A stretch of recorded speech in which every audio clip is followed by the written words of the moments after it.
My mom let her abusive boyfriend ruin our childhood and lost custody because of it. Now 5 years later, she wants us to do family therapy together so we can heal and be a family again. Posted by you/Pure Clown Energy. Hello all, I, 23F, am in a bit of a pickle, and currently, the majority of my family is against me. My mother, 41F, has 6 kids in total, myself, my sisters, 22F, 19F, 17F, 16F, and my brother, 23M. Growing up was pretty much hell for all of us. My mother never had a good track record of picking good men, and many times, my siblings and I witnessed her boyfriends beating or berating her. Her second boyfriend would often hit us when we were younger as well. There's a lot more to it, but then this post would be very long. However, about 5 years ago, my mother lost custody of my 3 younger sisters due to SA from her most recent ex-boyfriend. We didn't want our sisters in foster care, so my brother and I begged our grandmother to take them in until we could come up with a plan or take custody ourselves. Dramatic, I know, but in my eyes, it has always been my siblings and me against the world. My grandmother, the saint she is, took my sisters in and told my brother and me not to worry about getting custody because we should be focusing on our lives in college. While we were hesitant at first, we decided to head off to college to build up some stability. I ended up dropping out of college because I couldn't afford the tuition, but my brother graduated last year. My sisters have been happy living with my grandmother, and she loves having them around. She always says she gets to see her grandbabies every day, and it's a blessing. They are comfortable living with her, and my grandmother has no plans to stop caring for them. Now, back to my mom. When she lost custody, my siblings, my grandmother, and I all went no contact with her. About 2 months ago, my mother emailed me, saying she wanted to reconnect and do family therapy. At first, I didn't mention it to my siblings because, in a sense, I felt like I was protecting them. However, she sent me a second email the following month, explaining that she had broken up with her boyfriend and really missed us. She wanted to do family therapy because she had a lot of built-up pain, and she knew we probably did as well. I talked to my grandmother about it, and she told me I should ask my siblings and let it be their choice. When I spoke to my siblings, the youngest ones were on board because they missed our mom. However, my other siblings and I were hesitant. But for the sake of my younger siblings, I responded to my mom, and we set up a time to meet. About 3 weeks ago, we met at a restaurant. My mother looked exhausted but eager to see us. I declined a hug because I wasn't comfortable with it, and my mother looked pissed. As we caught up, she asked if my younger siblings would consider coming back home and if she could regain custody. My younger siblings seemed unsure, and I could tell they were uncomfortable. I tried to change the subject, but my mom brought it back up. She kept talking about how we could be a family again now that we were older and how she wanted to rebuild what was broken. The rest of the meeting became a blur for me because I mentally checked out. A lot of buried emotions resurfaced, and I shut down. Later that night, I received an email from my mom saying she was really upset that I didn't hug her or say goodbye. She said it was giving a bad impression to my younger siblings and that they might start mistreating her as well. I'm not going to lie, that email filled me with anger because she had a lot of audacity. I didn't respond, but I soon received another email, which was just a confirmation for our first family therapy session. We had the session yesterday. It started with the usual introductory process and familiarization. Later in the session, my mom kept going on about how she did everything she could to protect us, etc.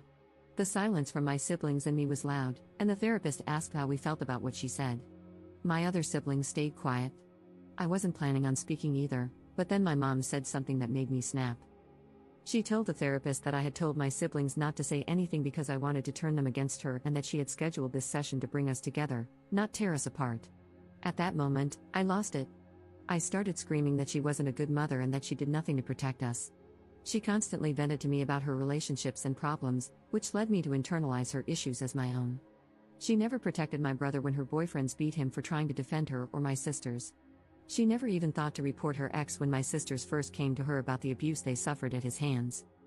I went off about a lot of other things, but by that point, she was bawling, and so were my siblings. I told the therapist that if anyone was splitting the family up, it was her, with her stupidity, ignorance, and outright neglect. I was breathing heavily after my outburst, and looking back, I'm not proud of how I lost control. The therapist suggested we take a break, but I told them I was done. I refused to sit there and listen to her try to blame me for her actions and problems. The session ended quickly after that. Later that night, my phone started blowing up with calls and texts from my mother's side of the family. They berated me, saying I was a horrible person for hurting my mother and making her feel terrible. They ranted about how she was trying to turn over a new leaf and rebuild a relationship with us. After all the calls and texts, I've been feeling like a crappy person for what I said to my mom. So, honestly, am I the jerk here? Up in the comments. I honestly don't even know where to begin. I'm crying because the support has been extremely overwhelming, and for once, I feel heard and seen, outside of my grandmother, of course. I truly appreciate the support. I have tried to read all the comments, but they keep rolling in. Again, thank you guys so much. I will add some context since I didn't elaborate much before because I didn't want to type a novel and make anyone read so much. My grandmother, she is my mom's mom. She cut my mom off because my mom would constantly steal money from her or sneak boys into the house, knowing my grandmother wouldn't approve. My grandmother is an SA survivor of my grandfather, my mom's dad. She actually took him to court to get him arrested, which is why she is essentially the black sheep to the majority of our family. My grandmother explained to me when I was much older that our family has a lot of SA history involving family members. Our family is highly religious and believes that we should pray over them every day to heal them. Why I felt awful, my mother is also a victim of abuse, and I felt like a hypocrite for calling her out and saying what I did, as if I wasn't taking her abuse into account. However, as many of you have mentioned, even as a victim, she still allowed the abuse to happen. I think reading that is what made me start crying. My siblings and I never got counseling because we just thought it was our fault that we experienced the abuse. In our past conversations, we often try to carry the burden of not protecting our mom more. My mom's side of the family, they are enablers and abusers themselves. My grandmother has countless stories about them. I feel as though a part of them wants my siblings and me to make up so we can appear to be a happy family. They have a serious issue with appearances. My siblings, my brother is the real star of the show, honestly. Before we even made it to the first session, he told my youngest sister that our mom would probably say a lot of things, but if she wasn't ready to talk or if she wanted solo therapy, he would pay for it in full. After the session, she decided to go for it because she has a lot of complicated feelings about our mom. My other sisters are still emotionally distraught. They thanked me for speaking the truth and saying what needed to be said. They said they couldn't say anything because they didn't know how to word it. Like me, they didn't want to be cruel. I truly appreciate all of the comments and the reassurance. I sent my grandmother the post, and she said all of you guys are rock stars and that the majority of you are right, that my mother is a C&T. If you guys have any more questions, please feel free to ask. This has been a huge step for me in getting my own therapy because I let a lot of this build up over the years. My tangent to my mom went on for a few minutes before I had to stop because I was so pissed. Update 1 day later. Hey all, update for those who wanted it. Also, heavy abuse trigger warning because I will get emotional and vent a bit later on in this update. If you are a childhood abuse survivor, I wouldn't recommend reading past this since it could possibly be triggering. My siblings and I have decided to go no contact with our mother for good. It was a hard conversation this morning, and I felt like a jerk again. I felt like my outburst persuaded them to make that decision so I wouldn't be upset with them. Yet they reassured me throughout the whole conversation that they didn't like that she didn't even apologize, even when she had the opportunity to. My siblings and I are still struggling with the fact that she won't change, and she probably never will. The driving force for it was the email I got from my mother at 4 a.m. today. I copied and pasted it here. Dear Juju, my nickname when I was younger, I am truly hurt and devastated that you went public with a private matter. Your Auntie May showed me your Reddit post, and yet you continue to try to villainize me. I was going to explain myself further in therapy, but I'm in a new relationship now with a very loving man. He was the main one who encouraged me to extend an olive branch to you all. I was going to surprise you and your siblings in therapy.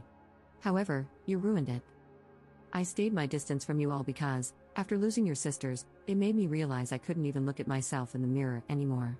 It made me realize how much of a worthless piece of crap I was. You calling me a worthless WHRE of a mother was uncalled for. In those relationships, I couldn't just simply walk away. Where would I have gone? What about you guys? Do you not think it ate me up inside every time you cried?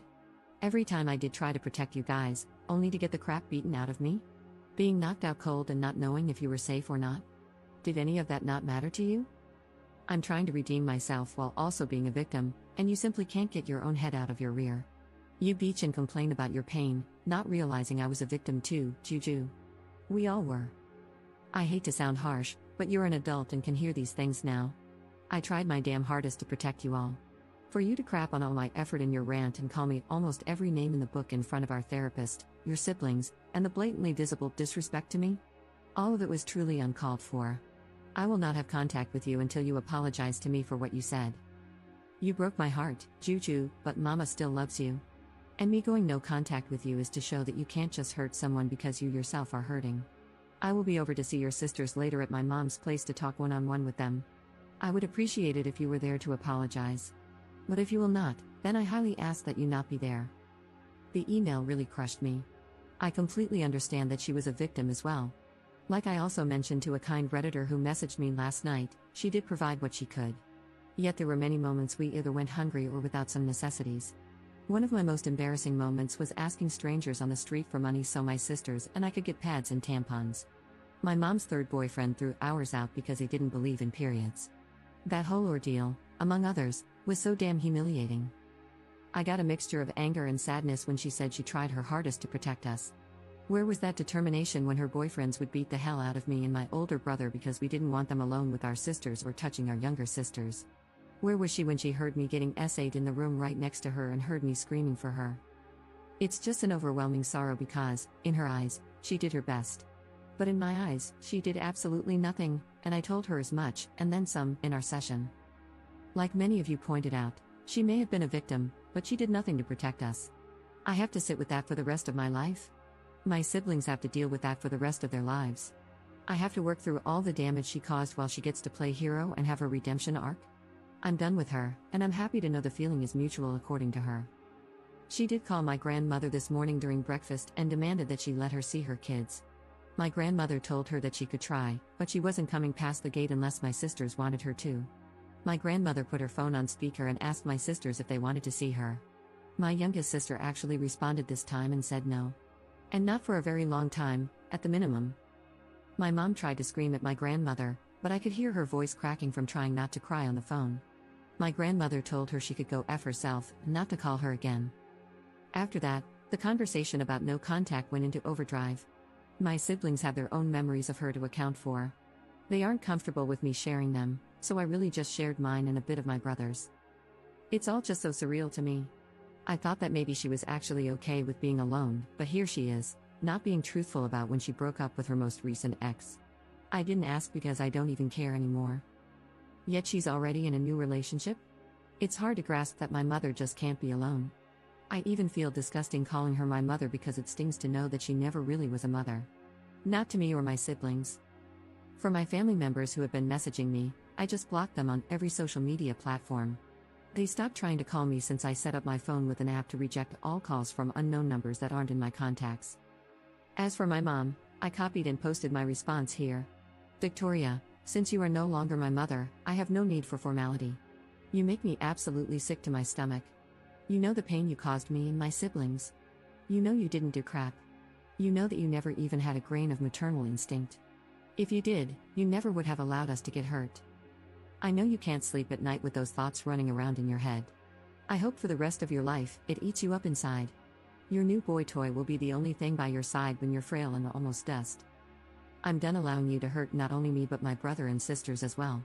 You have no right to try to prance your happy, fake face into our lives now that you see we are doing well without you. It hurts, doesn't it? To know that even through all the BS, we are 10 times better people than you could ever imagine in your twisted little head. You don't have to worry about me contacting you. I will have nothing to do with you. Even after your death, I will have no connection and, hopefully, no memories of you. You may still be alive and breathing, but to me, you are a shallow corpse of a stranger, and I intend to keep it that way. You live in a fantasy world, and I hope on your deathbed, you have such a crippling feeling of regret that you croak on the spot. Don't ever contact me or my siblings again. My brother wants you to know he'll spit on your grave if he ever finds out you died, so sleep well with that, you effing beach. I'm not too proud of my response, but at this point, she is dead to me. She should have been a long time ago, but it felt so good to get that pain from the most internal part of my chest. I'm pretty sure she won't put up a fight since my words hurt her so much. If she does and her antics are crazy enough, I'll update again. However, for now, I'm taking a well-deserved break and signing myself up for therapy. I realize I have a lot of anger and resentment built up that I need to work through correctly and positively. Thank you all for the support and kind messages. I will be posting some of them on a vision board to help me through therapy. Thank you, Reddit, so much for being here in a time of need for a stranger. Love you all.